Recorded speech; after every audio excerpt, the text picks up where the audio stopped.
ಮೇಷದಲ್ಲಿ ಇದ್ದಂತಹ ಗುರು ವೃಷಭದಲ್ಲಿ ಹೋದ ತಕ್ಷಣ ಮೇಷರಾಶಿಯವರಿಗೆ ಗುರುಬಲ ಬರಲೂ ಇಲ್ಲ ಅಂತ ಹೇಳಬಹುದಾದ, ಅಂದರೆ ಹಿಂದೆ ಅವನು ಆ ರಾಶಿಯಲ್ಲಿ ಇದ್ದಾಗ ಅವನಿಗೆ ಗುರುಬಲ ಇದ್ದಿರಲಿಲ್ಲ ಆ ರಾಶಿಯವರಿಗೆ. ಆದರೆ ಈಗ ಇವರು ಸಂತೋಷ ಪಡಬೇಕಾದಂಥ ಸಂದರ್ಭ ಇದೆ. ವೃಷಭ ರಾಶಿಗೆ ಗುರು ಎಂಟ್ರಿ ಆದ ಅಂದ ತಕ್ಷಣ ಮೇಷರಾಶಿಯವರಿಗೆ ಗುರುಬಲ ಬಂತು. ಯಾವ ಸ್ಥಾನದಲ್ಲಿ ಅವನು ಬರ್ತಾ ಇದ್ದಾನೆ? ಆರ್ಥಿಕವಾದಂತಹ ಸ್ಥಾನವನ್ನು ಗಟ್ಟಿಗೊಳಿಸಲಿಕ್ಕೆ ಈ ಗುರುಬಲ ಮೇಷರಾಶಿಯವರಿಗೆ ಕಾರಣವಾಗಿ ನಿಂತುಕೊಳ್ಳುತ್ತೆ. ಅನೇಕ ರೀತಿಯ ಕಮ್ಯುನಿಕೇಷನ್ ಸ್ಕಿಲ್ಸ್, ಮಾತಿನ ವಿಚಾರದಿಂದಾಗಿ ಅನೇಕ ರೀತಿಯ ಯಶಸ್ಸನ್ನು ಪಡೆಯೋದಕ್ಕೆ ಸಹಾಯಕರ ರೀತಿಯಲ್ಲಿ ಏನಾಗುತ್ತೆ, ಗುರುವಿನ ಬಲದಿಂದಾಗಿ ಇವರಿಗೆ ಮುಂದುವರಿಯೋದಕ್ಕೆ ಹೆಚ್ಚಿನ ಸ್ಕೋಪ್ ಸಿಗತ್ತೆ.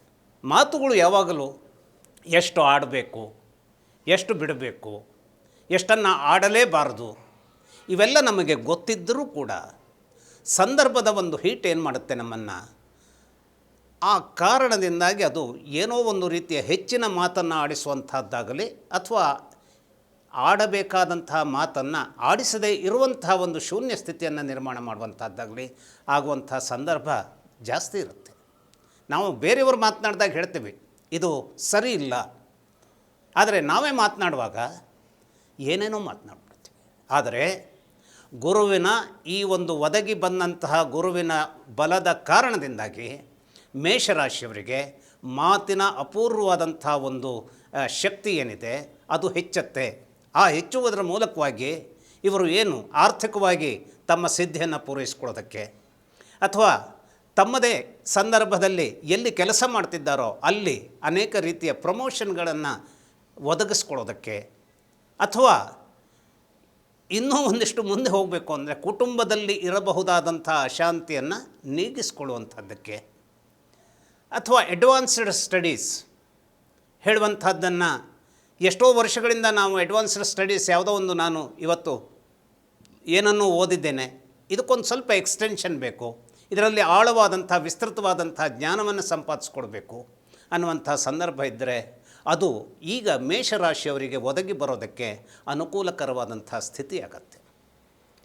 ಹಾಗಾದರೆ ಇವಿಷ್ಟು ಒಂದು ರೀತಿಯ ವಿಚಾರದಲ್ಲಿ ಗಟ್ಟಿತನವನ್ನು ಕೊಡುವಂಥದ್ದಾದರೆ, ಇನ್ನು ಬಿಸ್ನೆಸ್ ಕ್ಲಾಸ್ನವರಿಗೆ ಅಥವಾ ಯಾವುದೇ ರೀತಿಯ ಗೃಹ ಕೈಗಾರಿಕೆ ಅಥವಾ ಹೊಸ ಸ್ಟಾರ್ಟಪ್, ಬಿಸ್ನೆಸ್ನ ಸ್ಟಾರ್ಟಪ್ ವಿಚಾರಗಳಲ್ಲಿ ಇನ್ನು ಮಾಡಬೇಕೋ ಬಿಡಬೇಕು ಅಂತ ಹೊಯ್ದಾಡುವಂಥವರಿಗೆ ಈಗ ಧೈರ್ಯ ಬರೋದಕ್ಕೆ ಅವಕಾಶವನ್ನು ಮಾಡಿಕೊಡುವಂಥದ್ದಕ್ಕೆ ಗುರು ಬಹಳ ಅದ್ಭುತವಾದಂಥ ಶಕ್ತಿಯನ್ನು ಒದಗಿಸ್ತಾನೆ.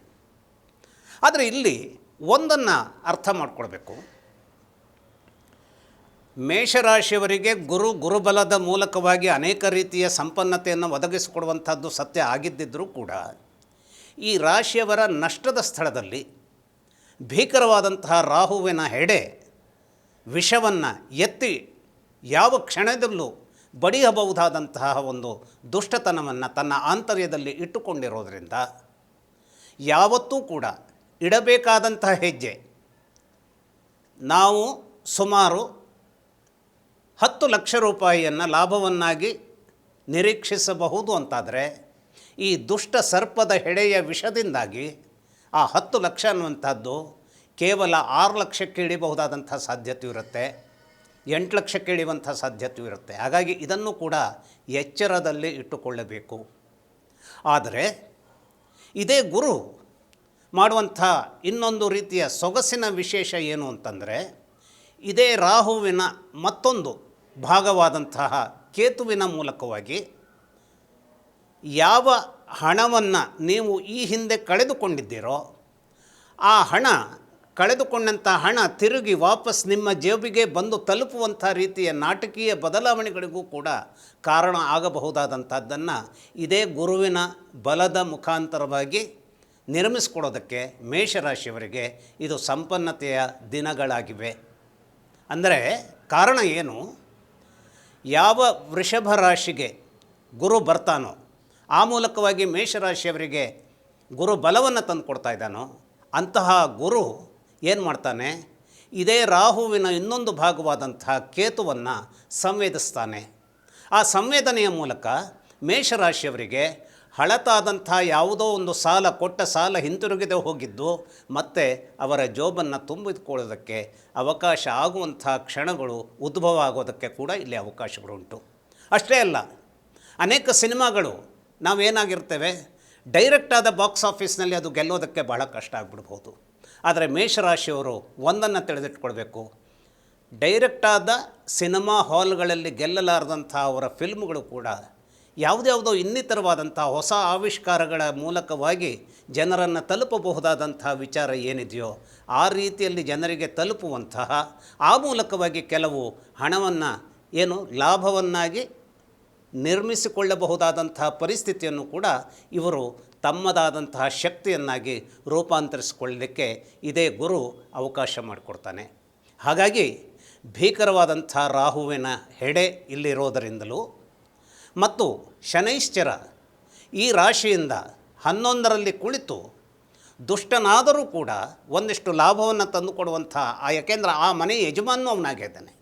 ಅಂತಹ ಶನೈಶ್ಚರನೂ ಕೂಡ ದುಷ್ಟನಾದರೂ ಕೂಡ ಲಾಭವನ್ನು ತಂದುಕೊಡುವಲ್ಲಿ ಅವನು ಕೂಡ ತನ್ನ ಪಾತ್ರವನ್ನು ನಿರ್ವಹಿಸ್ತಾನೆ. ಹಾಗಾಗಿ ಮೇಷರಾಶಿಯವರು ಅನೇಕ ನಿಟ್ಟಿನಲ್ಲಿ ಲಾಭವನ್ನು ನಿರೀಕ್ಷೆ ಮಾಡಬಹುದಾದಂತಹದ್ದಕ್ಕೆ ಇದು ಶುಭ ಕಾಲ.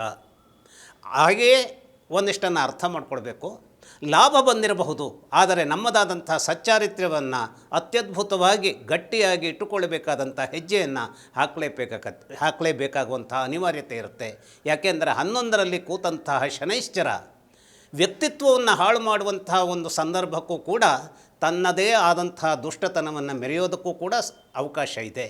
ಹಾಗಾಗಿ ಹಣ ಬಂತು, ಲಾಭವಾಯಿತು ಅಂತ ಹಿಗ್ಗಬೇಕು.